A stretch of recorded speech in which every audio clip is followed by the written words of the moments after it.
Meet Videogames, and today the session is called Video Games: A Door to New and Diverse Audiences. I'm Maxime Laprade, and I've been working on this program with an amazing team, including Diane Drubet, Emma Butin, Denis Connell, Laura Baud, among others. This program is presented by the Cultural Services of the French Embassy via the Villa Albertine, a new cultural institution reinventing artist residencies across the United States. It is organized by We Are Museums, a community of museum changemakers leading museums through change. I invite you to visit the online community of We Are Museums. And it has been developed in cooperation with the Smithsonian, which contributed to build a rich program by giving thoughts and precious insights into the topics that we will cover today together. I am pleased to now give the mic to Denis Cannell, who will talk to you a little bit more about what Villa Albertine is.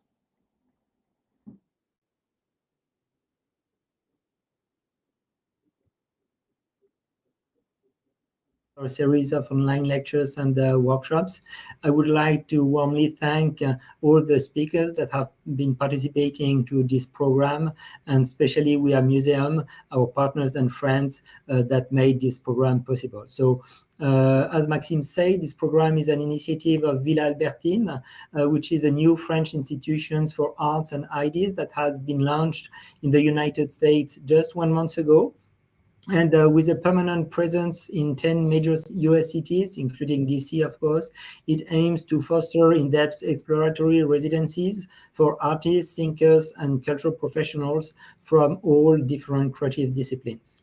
Villa Albertine will also actively support the endeavors of French cultural actors across the country and offer professional programs such as this one that cover key cultural fields and creative industries. In DC, Villa Albertine will explore some of the most significant contemporary challenges faced by cultural institutions, especially museums in our societies, when they try to reinvent themselves to attract a broader and more diversified audience. Thank you very much. Have a nice event, and thanks for participating to this series. Thank you very much, Denis. Today, with the Museum Lab, when museums meet video games, we hope to foster more collaboration between museums and video game studios by providing a safe environment conducive to honest and impactful discussions. Each of the sessions that we organized were divided into 2 parts. The first part is a public lecture hosted by a key thinker and leader in the industry, and with 2 or 3 speakers with a focus on a particular project or topics. And the second part is a collaborative workshop tapping in the potential of collective intelligence to map resources and solutions. The second part is upon registration only, and it happens on Zoom. Today, this third event is hosted by Tania Depas. Tania Depas is the founder and director of I Need Diverse Games, a not-for-profit organization based in Chicago, which is dedicated to better diversification of all aspects of gaming. I Need Diverse Games serves the community by supporting marginalized developers, attendance at the Game Developer Conference by participating in the GDC Scholarship Program, helps assist attendance at other industries events, and is seeking partnerships with organizations and initiatives. Tania is the Programming and Diversity Coordinator for OCARCON and GamerX. She also serves on the board of directors for OCARCON and TechSwiss, and she often speaks on issues of diversity, feminism, race, intersectionality, and other topics at conventions. Tania, the mic is yours. Hello, good morning. Welcome, everyone. My name is Tania Depas, and just a little bit about why I'm here, because I actually have had a chance to work with video games and museums. So if I could have a moment to switch over to the presentation. So I've actually been very lucky to be in the Victoria and Albert Museum in London as part of Design, Play, Disrupt, which was a exhibit 3 years ago now about design, play, disruption, everything else at the V&A. And I also had a chance to go to the Smithsonian and give a keynote address at the American Art Museum in DC as part of their arcade event in 2019. And my talk was about barriers being broken and why we need to do that. So I introduced them in backwards order, but there you go. But enough about me. I want to introduce our first speaker. Because of course I did not scroll fast enough. But first, what about our session? Today, video games are understood as the new social spaces where the cultural practice is being reimagined with new tools, technologies, and social habits emerging daily. They are fabulous spaces where one can reach out to new and diverse audiences and start building strong relationships with each other. And because they're new spaces to explore, they can also be places to discuss inclusivity, social and cultural diversity, or other topics related to today's society and existing bias in the video game industry. It's time for museums to find these new audiences and make an impact through the use of video games. Our first speaker is Skawanati, who makes her art from her perspective as an urban Kanin Kihaka. If I mangled that, I apologize deeply.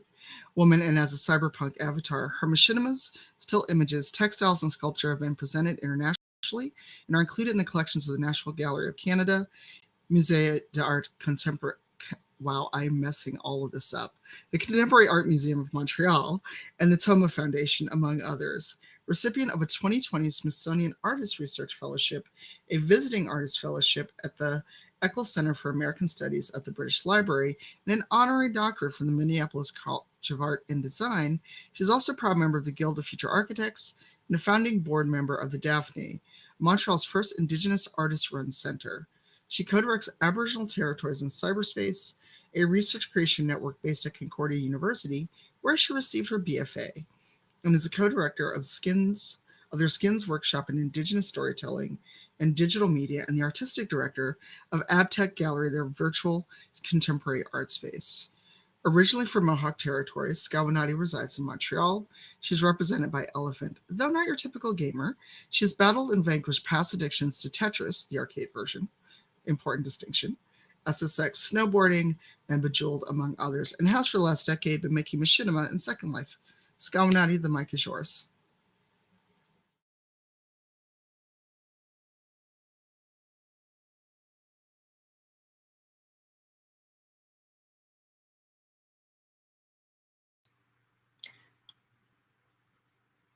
Okay, take two, sorry.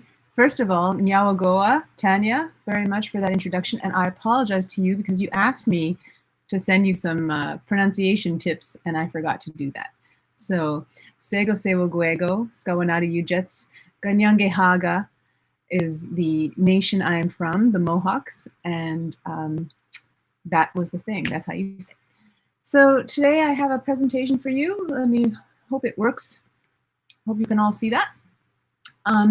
I primarily identify as an artist. Tanya listed all my titles, and I'm going to go through tiny quickly what they mean. But this is just an image of my avatar, or me. You know, you think gender pronouns are tough when you're trying to talk about your own avatar. It's really weird. And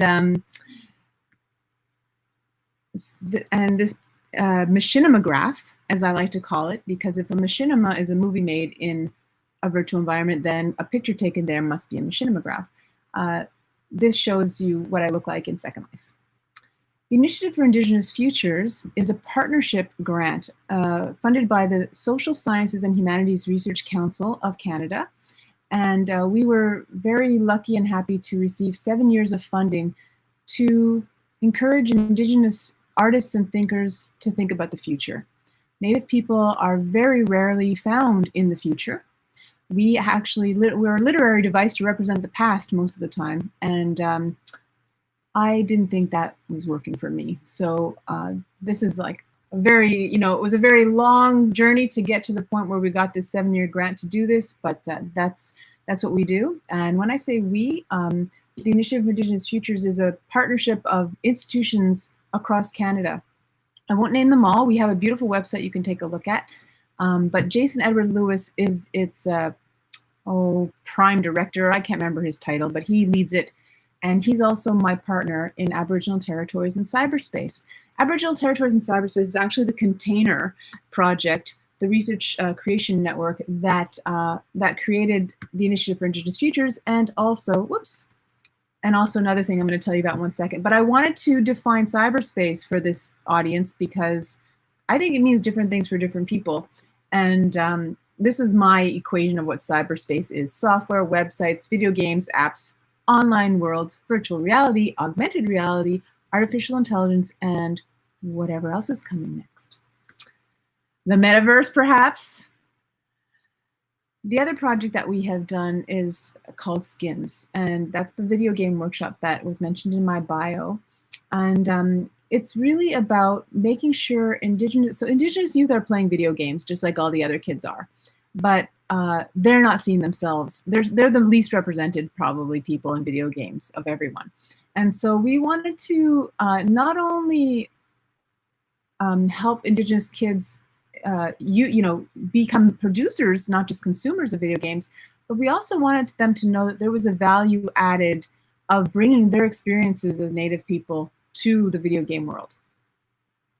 We created games such as this one, Odzi, Rise of the Ganyange Hanga Legend. So what we told them is that the stories we've been hearing all our lives in our community, as well as our lived experiences, are amazing bases for video games. The Adventures of Skayuwari, Yayande and the Peacemaker's Wampum. Of course, I could spend an hour talking about each game, but I'm just giving you the titles now so you can get an idea of sort of what they look like and that they exist. We also started giving machinima workshops because I do machinima. I'm not going to be showing you any machinima because I don't trust how the video would work. And I don't no longer trust how videos show up. But here are some stills, some machinima graphs from different ones. And this one is called the Modem, which was done in the Native Youth Program at the Museum of Anthropology and University of British Columbia here in Canada. We've been invited all over really Indian country to give these workshops now. Thoquia, also at the same workshop. How the Loon Got Its Walk at the Mackenzie Art Gallery, which is in Regina, Saskatchewan in Canada.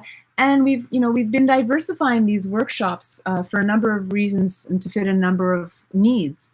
And this one was where we just taught them a little tiny bit of 3D modeling, but based on a character design workshop, and then we printed these out at a commercial printer. So Second Life, if I was with you all and could see everyone, I'd be like, who here knows Second Life? Let me see your hands. But I'm gonna assume that you don't know what it is, and I will tell you that it is a massively multiplayer online 3D world.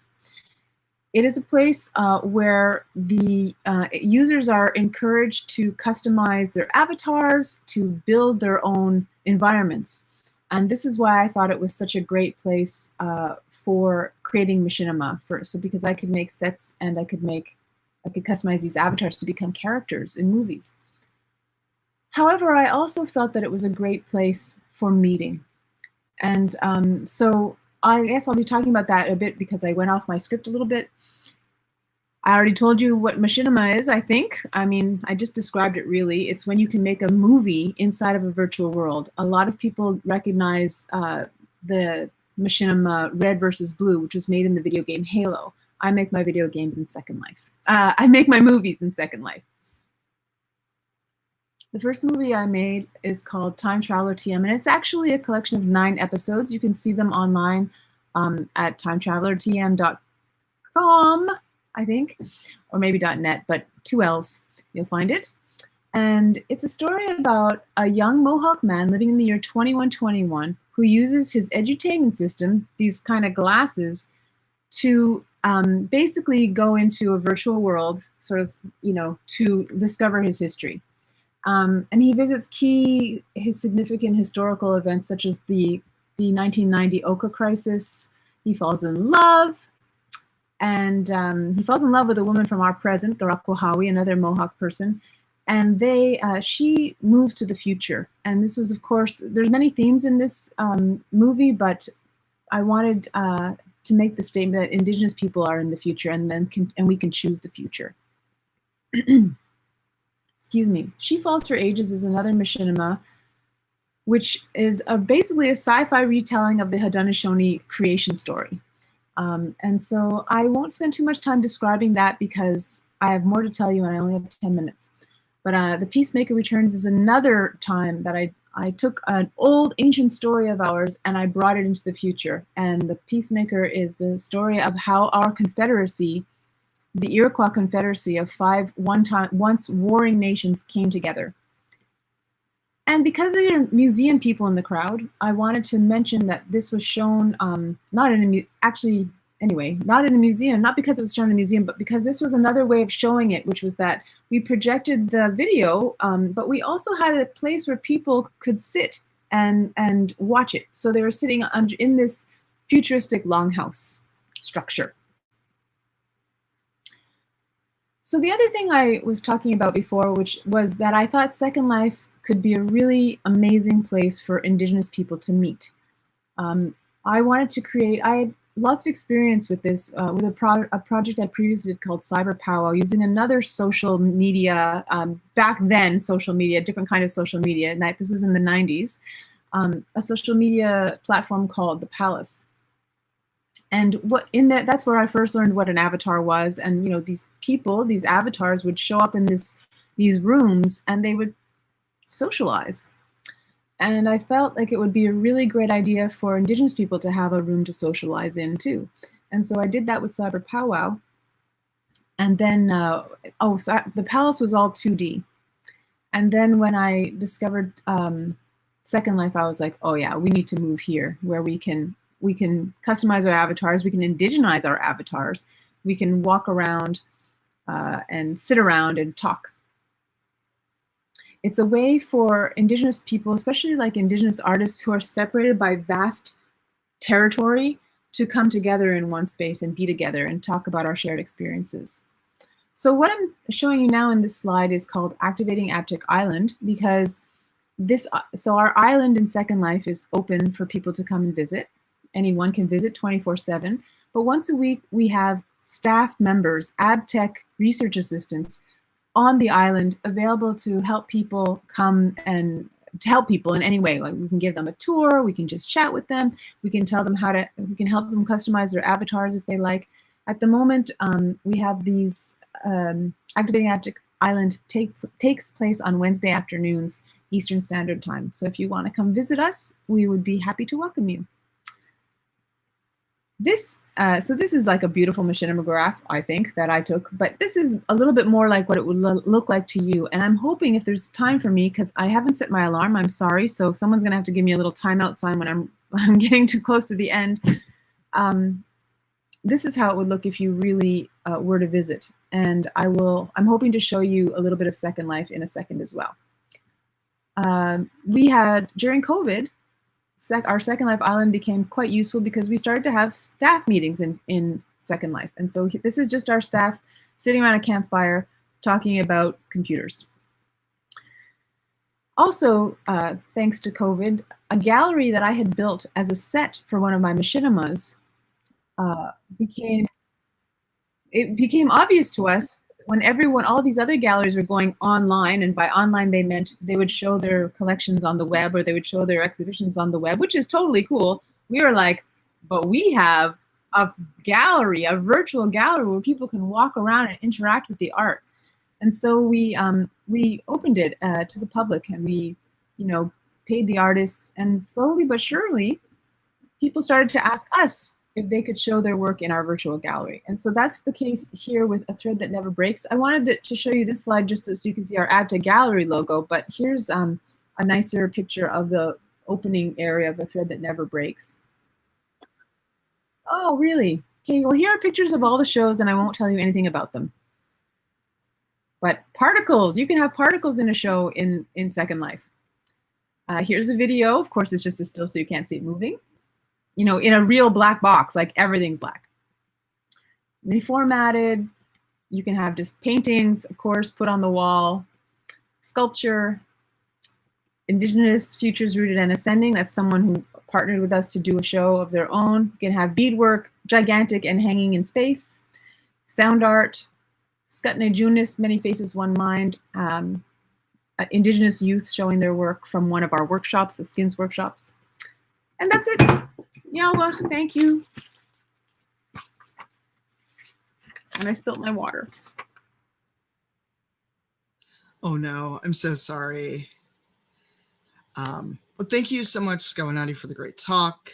I've learned a lot because I haven't touched Second Life in many, many years.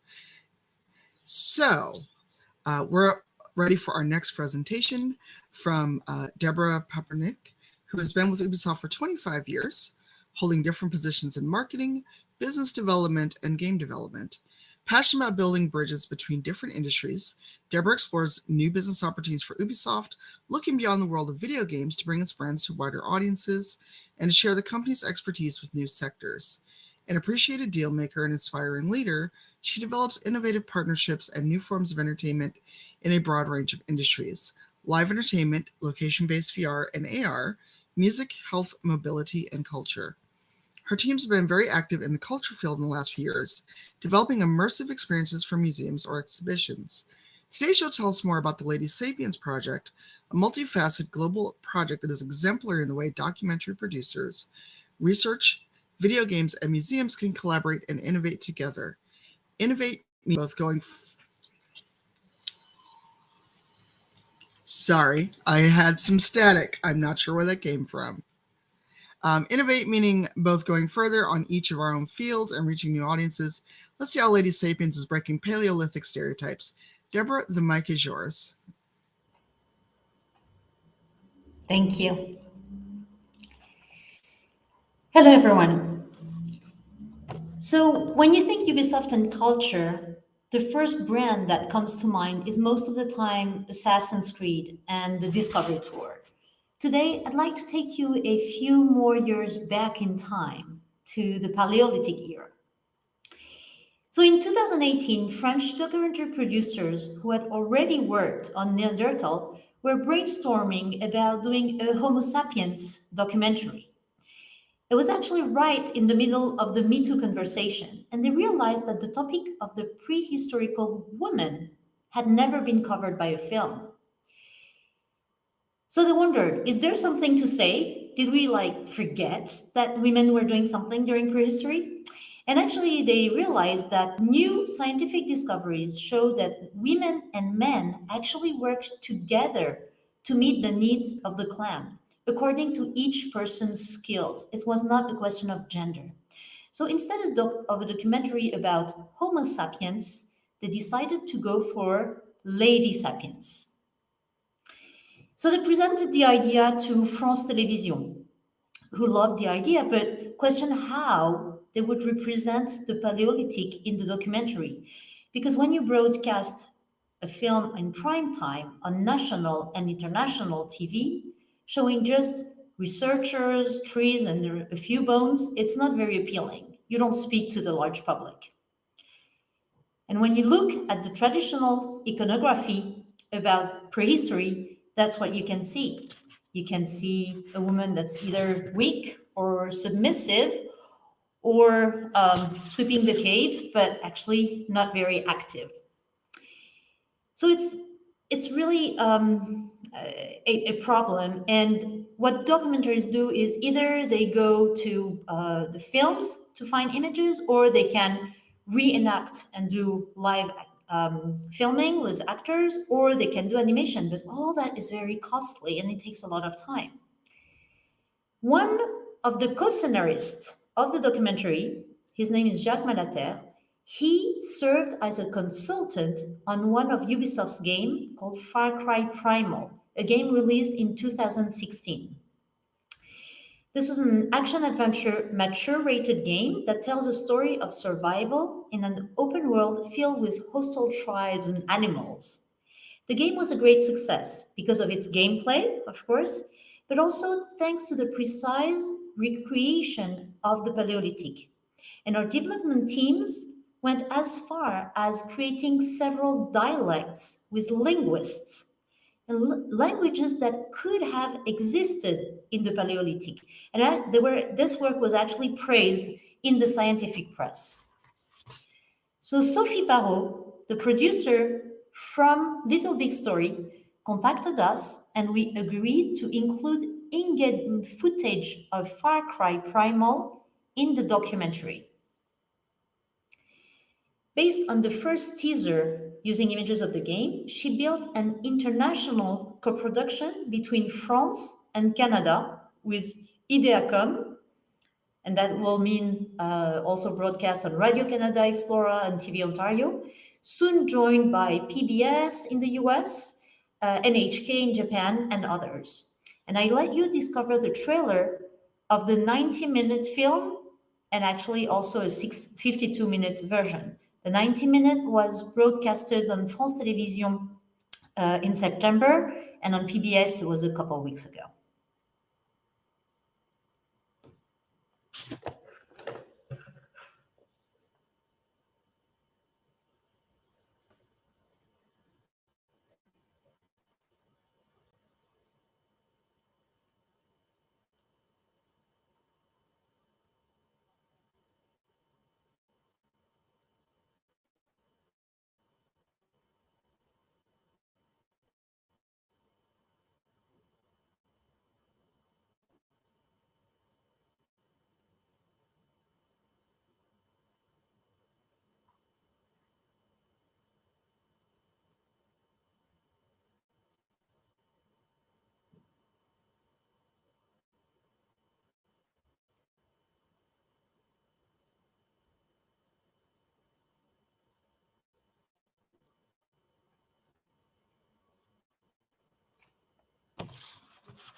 So when you see these images, you think, well, that looks more like a cartoon, like a 3D cartoon. It doesn't look really like a video game. There's no action, etc.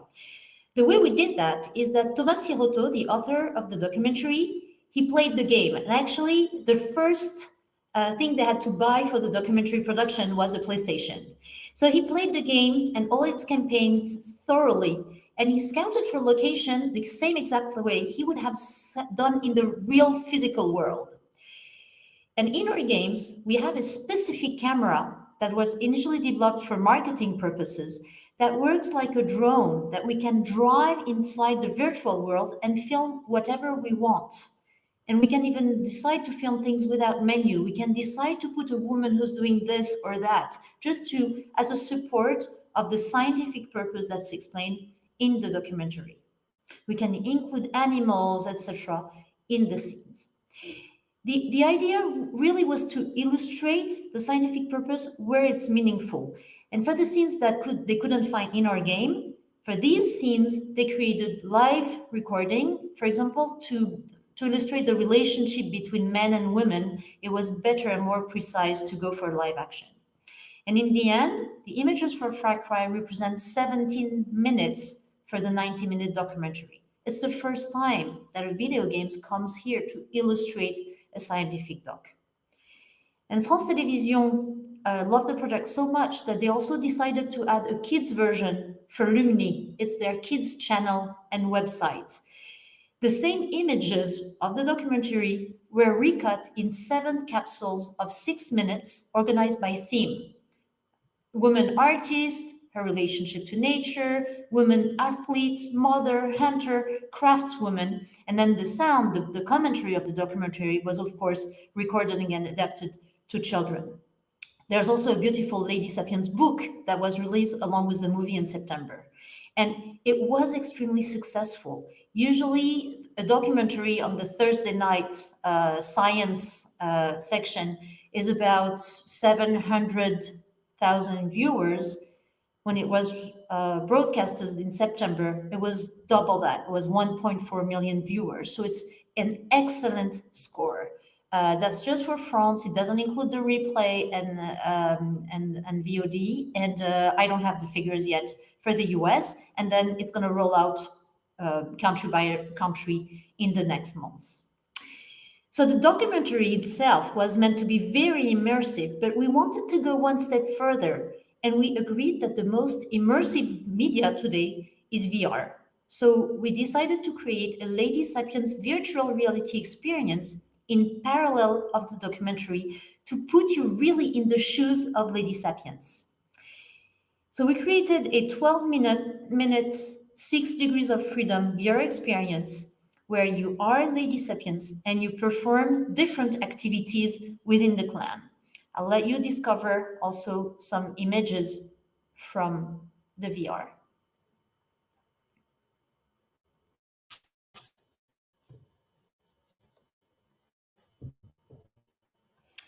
This experience was my team, and it doesn't look exactly that To develop this experience,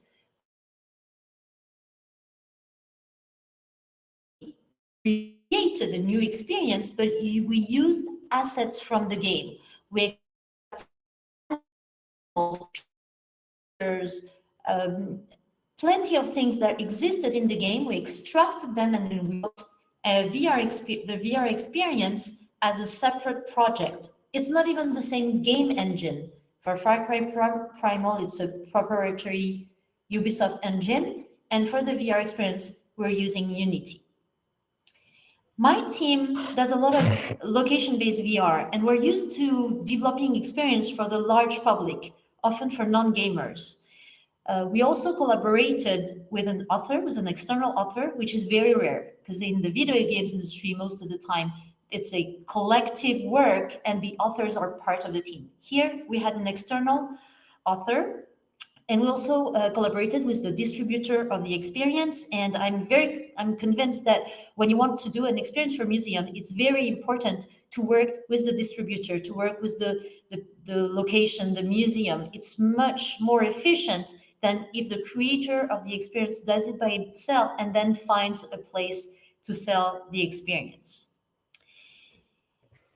We also added motion capture. Earlier, I explained that in the documentary, there were some scenes that were reenacted. And here, especially at the beginning of the VR experience, you have an encounter with a woman. And if you want to create the emotion, sometimes the video game is not enough. So here, the 3D is not enough. So here we reused, we did some motion capture to enhance again the emotion and the connection that you have with this woman whose language you can't even speak. So we're reusing the language that we created from Far Cry in the game Far Cry, but you can't understand this language, so you have to figure it out. And it all works between the look, like looking at her and her gesture. And in order to connect, it's much better to use motion capture here. This way you're not in that uncanny valley. The experience is actually available in the VR cabinet of the Natural Science Museum in Paris. So, oops, sorry. The Natural Science Museum is a very serious, huge museum with the big. It's really big, and you have plenty of things, including the Grande Galerie de l'Évolution, like the evolution, and you see some images of animals, etc. So it's a very serious, traditional museum. But a few years ago, they opened a virtual reality cabinet with different experiences that are still linked to natural history. So it started showing there in October. It's extremely successful. It's working really well. So 12-minute experience, and people come and pay for the experience. It's part of the package of the museum in Paris. We're also in discussion with plenty of museums in France and also in the world for them to be able to show the experience. And a big partnership was also concluded with the Department of Charente-Maritime in the southwest of France for the Paléosite of Saint-Césaire. And so the Paléosite is a place where there's proof of life of Neanderthal and Sapiens. We don't really know if they coexisted, but at least they were there. So it's a type of a park about Paleolithic, and you can go and visit. And they wanted to modernize a little bit the park. So they were very interested in the VR experience. So we adapted a little bit the VR to include things about Neanderthal. Combien? 30 seconds? Ah bon? Ah, okay. Well, I'll have to go. Okay, so let me go a bit faster. So we have it there as well. They also have a short version of the documentary, and they also they noticed some animals in the game, so they asked that we do also a film about animals. So I'm just going to show you a few animals. This is another movie that will film inside the game Far Cry, and it has a focus on animals. So and going to be a focus on animal with scientific information. The beauty of that is that you're starting with material that's a mature rated game, including combat and game with the pressure of time. and you end up in an educational content. And I'm very proud of this whole project because we start with a gamer's game and we end up talking to just everyone. It's also a very flexible material that we have because we work with real-time engines. We can film images, as many images as we want. And today we have a VR experience. We have the documentary that can be short. We have this short educational film. We can do giant projections. We can do pretty much anything. I love these projects because it's exemplary in the way different cultural sectors can work together to innovate together. And the mission of Ubisoft is actually to enrich players' life with original and memorable entertainment experiences. And here we end up enriching just anybody's life and not just gamers. Okay, sorry I was a bit long. Thank you very much.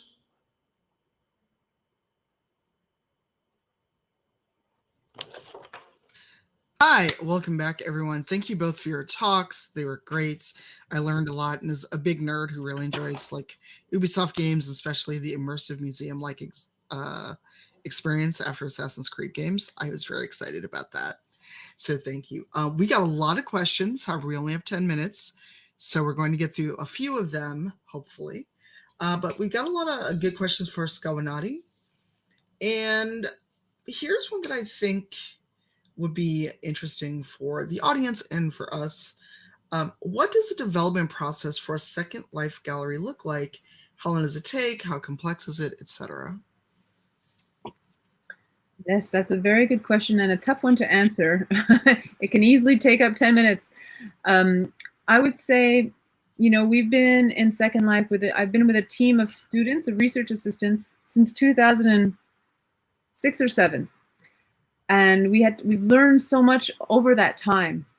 So you'd need to have somebody who knows how to make stuff in Second Life. But I don't feel, despite what I just said, I feel it's fairly easy to learn. There's definitely some learning, there's some things you got to figure out. So the development process, I'm sorry, I wasn't really ready for this, to answer this. I think, of course, it can take as long as you want. I would say if you wanted to create a gallery, and you had someone like I do, like you had someone who knew how to use Second Life, which I'm not sure how you would find without taking my people, you know, but maybe you could call Second Life. I think you could do it in a few months. I mean, we did for our gallery is we purchased a pre-made space and we modified it to do what we want. And actually, that's one of the amazing things about having a gallery space is that we modify it for every show, move walls, we created new rooms, we created a basement for one show, we created, extra rooms for other shows, moved stairways, just things you cannot do in the real world, or AFK, as Legacy Russell puts it.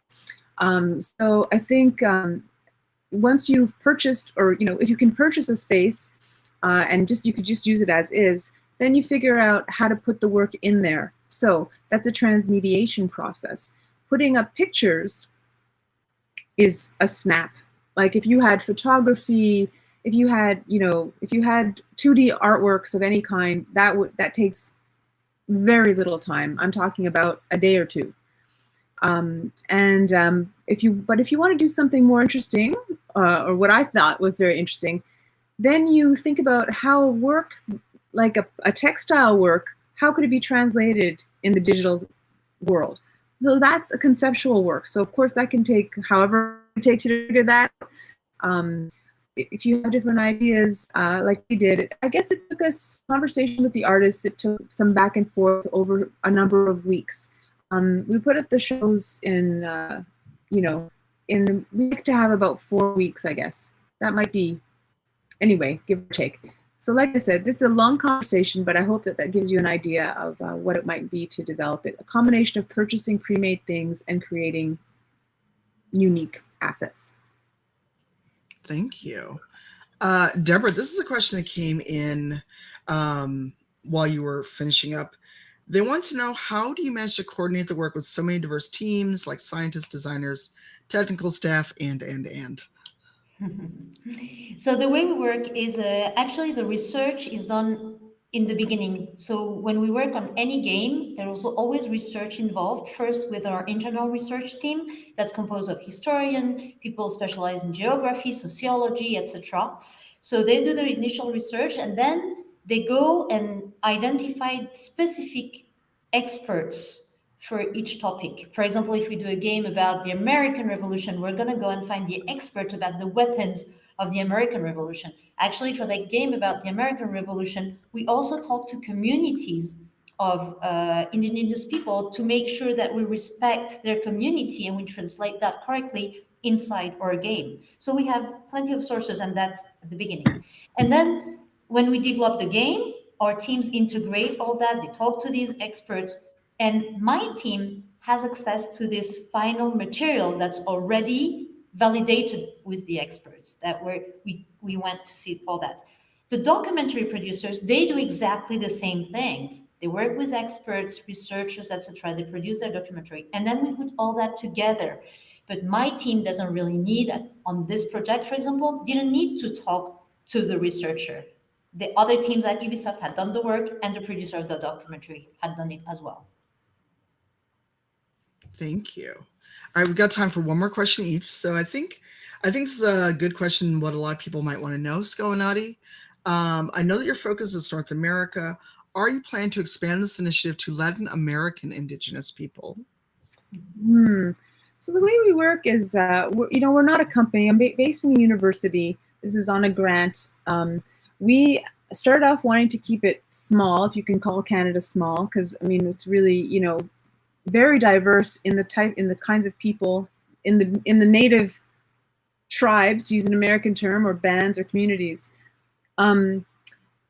So we're not looking to expand, is what I'm trying to say. If someone in Latin America wanted to invite us to come down there, we would definitely talk to them. Fantastic. And now for our last question, for Deborah, they wanted to know if we have access to a wide range of VR headsets, how can we experience Lady Sapiens VR? Because it looks like they were not able to find the full experience on the site. Yeah, it's not available on site. It's not meant to be a home experience. It's more a location-based experience. It's probably better to experience it within a museum that's going to talk about the topic. So either something related to the Paleolithic or something related to natural science. And we have a distribution. So either the professionals can see it in festivals, like any type of festivals, and then the general public is going to see it in museums mainly.